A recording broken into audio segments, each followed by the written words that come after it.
Within the Marxian tradition, not only is there the essentialism of rationalism and empiricism that Marx and others struggled against, but that's present within that tradition as well. But there's also this essentialist theory of society in which economics is deemed the most important cause. Okay. Marx, and especially Engels, had the following idea. They thought society could be decomposed into the following kind of metaphor. At the base of society, so let me draw this, at the base of society was economics. And the rest of society was built upon this base. So here was economics, the foundation of society, the ground for society, and up here was everything else, which they called the superstructure, politics and culture. So politics and culture rest upon, are caused by economics. You can see where this is going to go. In economics, there were two parts of the economy which were the ultimate cause of all of economics and the ultimate cause, hence, of the superstructure. In here, I'll put it down here, in the base, there were two. One was relations of production and the other forces of production. Two aspects of the base determined the rest of the economy, the circulation, the markets, and so forth, which in turn then determined everything else. So these, you can see, these are no minor causes. Relations of production had to do with who owns what. So the distribution of ownership over the means of production, the tools, the factories, was the relations of production. The forces had to do with how we produced, the technology of society. So Marx, and especially Engels, argued that the interaction between the relations and the forces of production determines the economy, which determines everything else. And this is called, in the literature, economic determinism. Notice the adjective. There is an ultimate causation in society, which is that of economics. In everything else, how we, the music that we play, the literature that we see, the advertising, the production and circulation of goods, is ultimately grounded in the relations and forces of production. That was so important that they put a label on this, and it was called the mode of production. So the idea was that the mode of production is the ultimate cause. It's the essence of society. So if you understand how the mode operates, the relations and forces, you understand everything. That's a powerful theory. That's really modernism. You have now the two essential aspects and the tools with which and by which to figure out what is really going on. That's their modernist theory. Notice, however, that violates the dialectic, this notion of overdetermination. Because we've found the ultimate causes. We've found the two essences, relations and forces. So even when Engels and Marx went to work in presenting this, it wasn't too long after they did this. If I remember correctly, Marx had just died. And so someone writes Engels and says to him, Mr. Engels, as students of history, referring to Engels and Marx, I'm paraphrasing because I don't exactly remember it, but you, as students of history, you understand that the politics and culture of society shape the mode of production. I mean, causation goes that way too. It would be silly to think that the mode of production, our relations and forces, are independent of the way we think, our laws and rules and so forth. And Engels writes back and says, you're right. I understand that what I think is this ultimate cause is itself caused ed. And he had to say that because Engels was a student of the dialectic. But then Engels answered that letter by saying, I understand this, but I think how this causation works is determined in the last instance by economics. And that's been called ever since determination in the last instance by economics. But this is a trick that Engels played, because he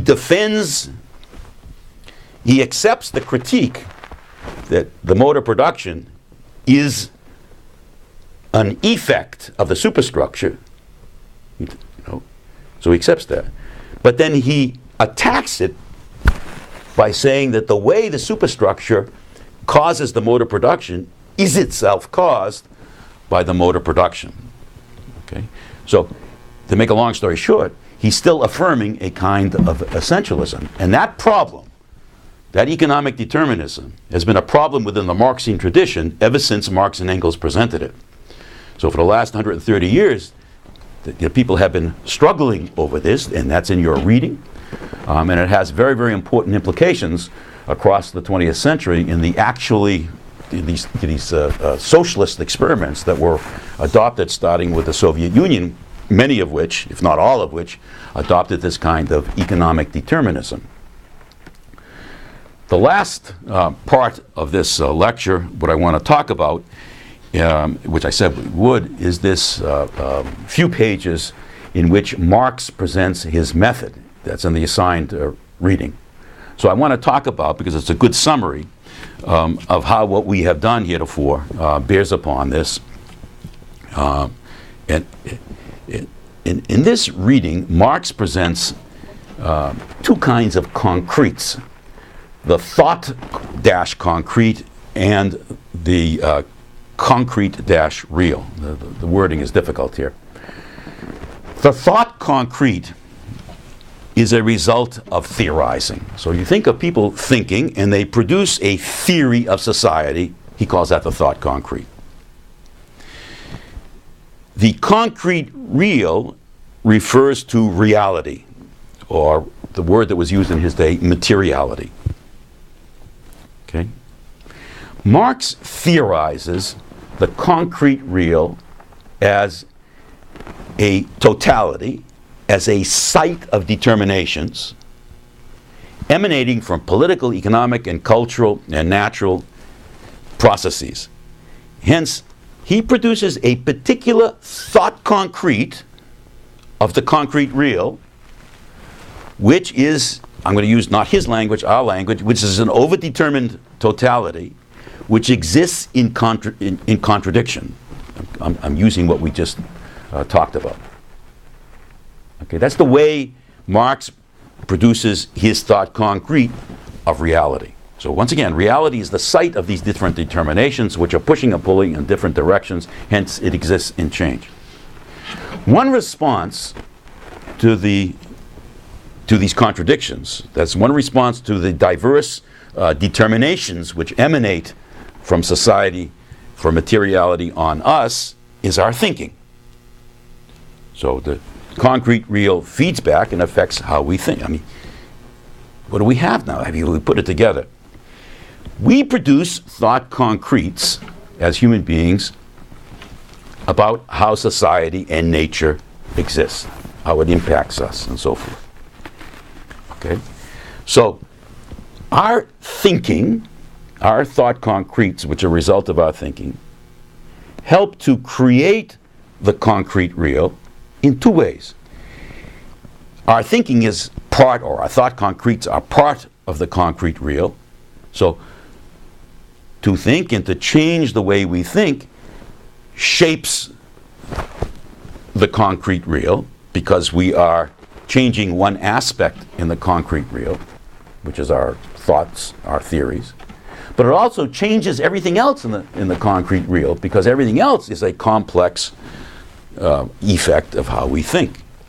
So to think and to change our thinking impacts society, or this concrete real, in these two ways. It changes something out there, and it changes everything else out there, because everything else interacts with our thinking, and hence it creates impacts upon us. So we're left with the following idea, which the ceaseless dialectic of life, what's this called?